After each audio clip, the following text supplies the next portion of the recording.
नमस्कार।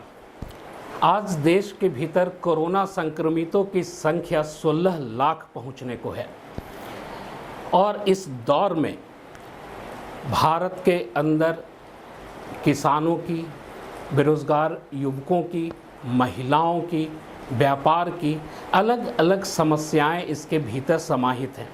इसका जिक्र हम बाद में उस समय करेंगे जब हम प्रेमचंद्र की कहानियों से तुलना करेंगे। 31 जुलाई को प्रेमचंद्र की 140वीं जयंती है। प्रेमचंद्र की रचनाएं कालजयी रही हैं। कालजयी रचनाएं वो हैं जो दशकों तक जीवित रहती हैं और प्रेमचंद्र की रचनाएं आज भी जीवित हैं और उनकी जीवंतता और जीवटता उनकी रचनाओं में दिखती है। कोरोना काल में जब किसान आत्महत्या कर रहे, मजदूर बेरोजगारी के दशा में आत्महत्या कर रहे, मजदूरों का पलायन प्रवासी मजदूर के रूप में हो रहा और सड़कों पे वो आत्महत्या कर रहे, इस दौर में कहीं से कोई आवाज़ उठती नहीं है और सरकार इन लोगों के लिए क्या कर रही ये कहीं पे दिख नहीं रहा। ऐसे दौर में प्रेमचंद्र की रचनाएं स्वाभाविक है कि याद आएंगी।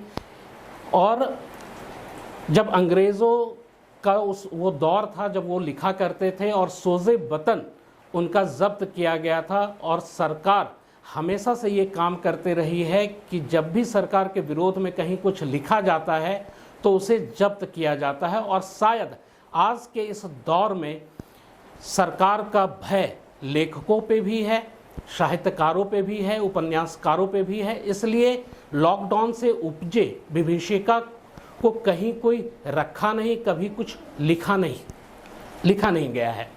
इस दौर को आप समझिए कि जब प्रेमचंद्र 19वीं सदी के शुरुआती दौर में लिखना शुरू किए थे और अपने छोटे से जीवन काल में उन्होंने सेवाश्रम, प्रेमाश्रम, रंगभूमि, निर्मला, नर्मदा, बूढ़ी काकी जैसे कहानियाँ और उपन्यास लिखे। प्रेमचंद्र के 1.5 दर्जन उपन्यास और 300 कहानियों में पूरा जीवन काल समाहित है। लेकिन वर्तमान दौर में उनकी रचनाएं पढ़ी नहीं जा रही, समझी नहीं जा रही। प्रेमचंद्र ने किसानों को लेकर, महिलाओं को लेकर, समाज के भीतर जो रूढ़िवाद है उसको लेकर बहुत कुछ लिखा और आज भी उनकी रचनाएं पठनीय हैं।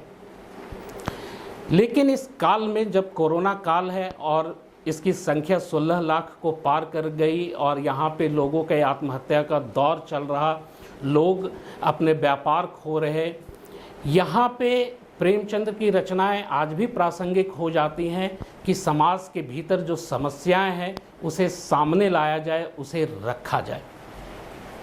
31 जुलाई को उनका 140वां जयंती मनाया जाएगा और इस दौर में प्रेमचंद्र सिर्फ किताबों में सिमटे पाए गए हैं। प्रेमचंद्र का गांव लम्ही, उस गांव को हेरिटेज विलेज का दर्जा दिया गया, लेकिन पूरे देश में सिर्फ एक दिन के लिए प्रेमचंद्र को याद किया जाता है और उसके बाद भुला दिया जाता है। ऐसे दौर में न कहानियाँ कहीं उपजती हैं, न उपन्यास कहीं उपजते हैं, न कविताएं गढ़ी जाती हैं। इस दौर में एक साहित्य का अकाल मृत्यु ही होता है और साहित्य का अकाल मृत्यु किसी भी देश काल की संस्कृति और उसके सभ्यता को नाश कर सकता है। इसलिए भी प्रेमचंद्र प्रासंगिक हो जाते हैं क्योंकि उनकी रचनाएं किसानों, महिलाओं और रूढ़िवाद से लड़ने को लेकर था और 31 जुलाई को हम उन्हें इसी रूप में याद करते हैं। धन्यवाद।